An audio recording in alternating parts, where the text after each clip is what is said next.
Assalamualaikum warahmatullahi wabarakatuh. Selamat sore rekan-rekan operator Siswides Kecamatan Tersono.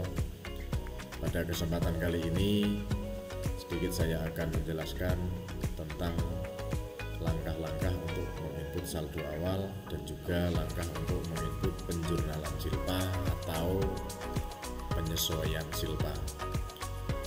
Saldo awal sendiri kenapa harus kita input? Karena untuk memindah bukukan saldo BKU pada tahun sebelumnya ke BKU tahun berjalan. Jadi rumusnya adalah saldo BKU awal Januari tahun 2021 itu sama dengan saldo BKU 31 Desember tahun 2020. Nah, di sini saya menggunakan data atau aplikasi dari Desa Rejosari Timur. Ini sebelum kita melakukan penginputan saldo awal, ini ketika kita cek terlebih dahulu pada peratausahaan, ini pada kolom BKU-nya ini belum memenuhi kriteria, artinya masih kosong. BKU di sini mencakup kas tunai dan kas bank, ini sama-sama masih kosong. Langkah pertama sebelum kita melakukan penginputan saldo awal, ini tentunya kita harus mengetahui terlebih dahulu saldo yang ada pada tahun 2020.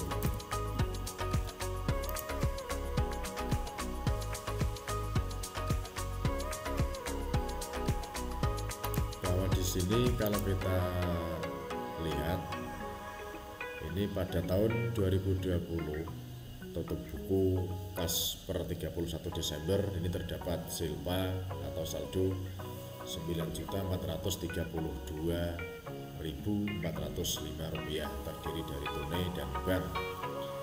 Nah, ini nantinya yang akan kita inputkan pada saldo awal 2021. Langkah pertama kita masuk pada data entry, kemudian pembukuan, kita pilih saldo awal, kita pilih desanya, kita pilih laporan kekayaan milik desa, kemudian kita browse, kita pilih yang aset lancar. Aset lancar kita pilih yang poin kas dan bank. Kas dan bank sendiri di sini terdiri dari kas di bendahara dan rekening kas desa. Kas di bendahara artinya untuk menginput dana kas tunai atau cash on hand yang ada di bendahara. Kemudian rekening kas desa ini untuk menginputkan jumlah silpa yang ada pada rekening kas desa. Kita pilih yang kas di bendahara. Di sini meskipun tidak ada cash on hand di bendahara, ini harus tetap kita pilih. Kalau tidak ada berarti langsung kita simpan. Tapi karena tadi data untuk Rejosari Timur ada kas di bendahara, berarti kita inputkan. Di sini kita pilih yang pada kolom debit. Tadi ada nominal 1292173. Simpan, kemudian kita pilih tambah, browse, aset lancar lagi, kas dan bank, kita pilih yang rekening kas desa, sama kita masukkan pada kolom debit. Nominalnya 8140232. Kita simpan, kemudian kita tambah lagi, kita browse, kita pilih yang akun 3 kelompok ekuitas. Ekuitas ada 2 jenis, kita pilih yang ekuitas sal atau saldo anggaran lebih. Sekarang kita inputkan pada kolom kredit dan nominalnya ini sama dengan yang terdapat pada kolom debit.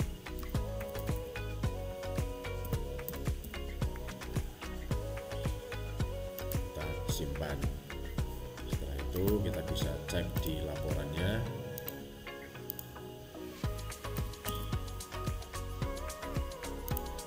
Ini BKU-nya sudah terisi, tanggalnya otomatis tertanggal 1 bulan 1.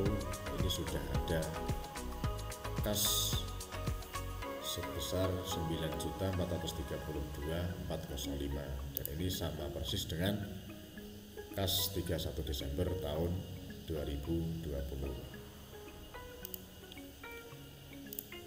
Ini kas tunainya juga sudah terisi. Selanjutnya kita akan melakukan penjurnalan silpa. Nah, kenapa penjurnalan silpa di sini juga harus kita input?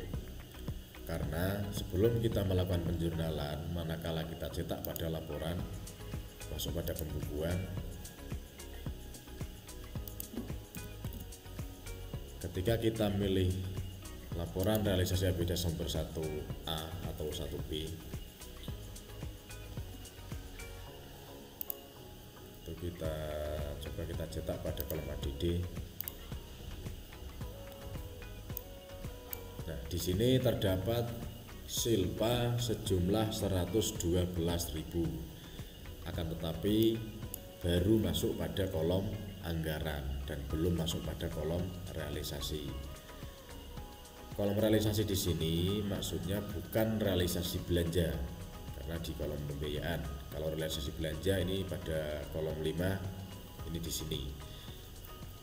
Artinya ini baru sebatas anggaran, tetapi belum ada realisasinya.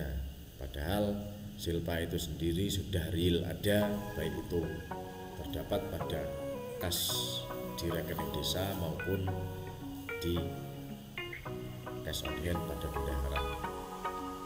Nah, sebelum kita masukkan penjurnalan, nantinya manakala kita lakukan belanja dan sudah di SPJ-kan, ini kolom ini tetap masih belum terisi. Artinya silpa itu tidak terrealisasi dan nanti di sini munculnya minus. Sekarang kita melakukan sekarang kita melangkah ke penjurnalan saja. Sebelumnya kita cek dulu pada pembiayaan 1 nominal silpanya. Ini jumlahnya 9432405 seperti yang tadi antar cover pada BKU. Ini terdiri dari silpa ADD, silpa PBK, dan silpa DLL.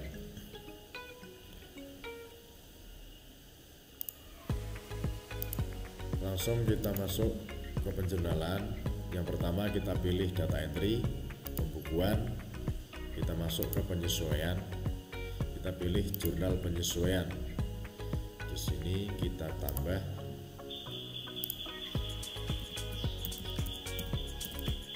tanggalnya, kita isi.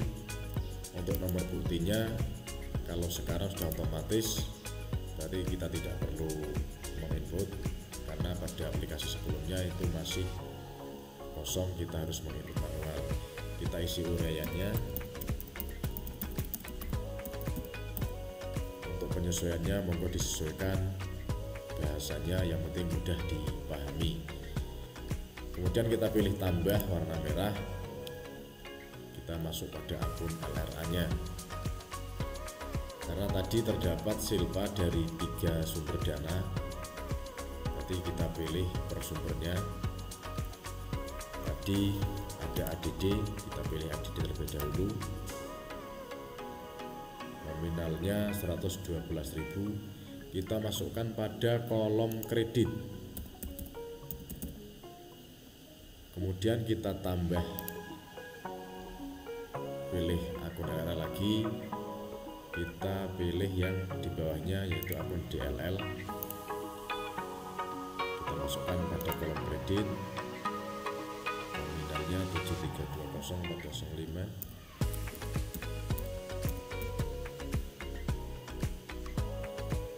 Kemudian kita tambah lagi, kita kita masukkan yang PBK, nominalnya 2 juta pendampingan.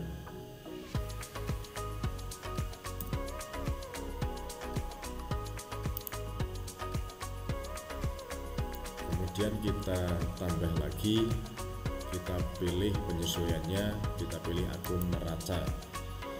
Akun neraca kita pilih kode yang paling bawah, ekuitas sal atau saldo anggaran lebih. Ini kelebihan.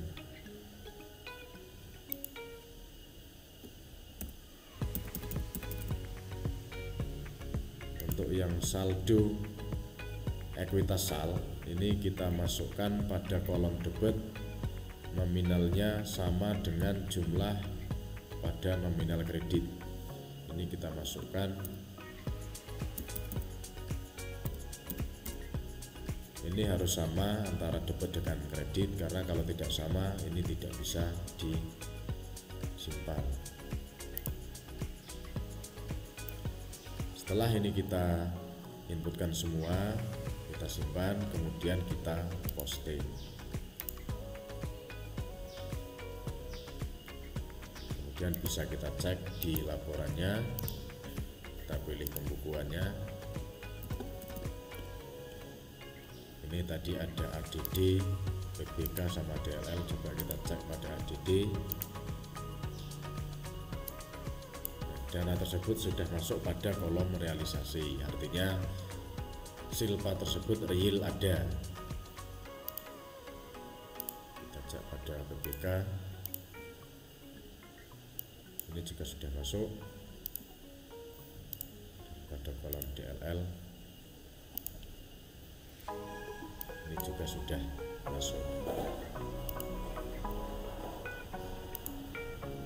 Nah, itu tadi sedikit langkah-langkah terkait dengan penginputan saldo awal dan juga penginputan tentang penjurnalan silpa. Semoga bisa bermanfaat, bisa membantu teman-teman semuanya. Terima kasih. Assalamualaikum warahmatullahi wabarakatuh.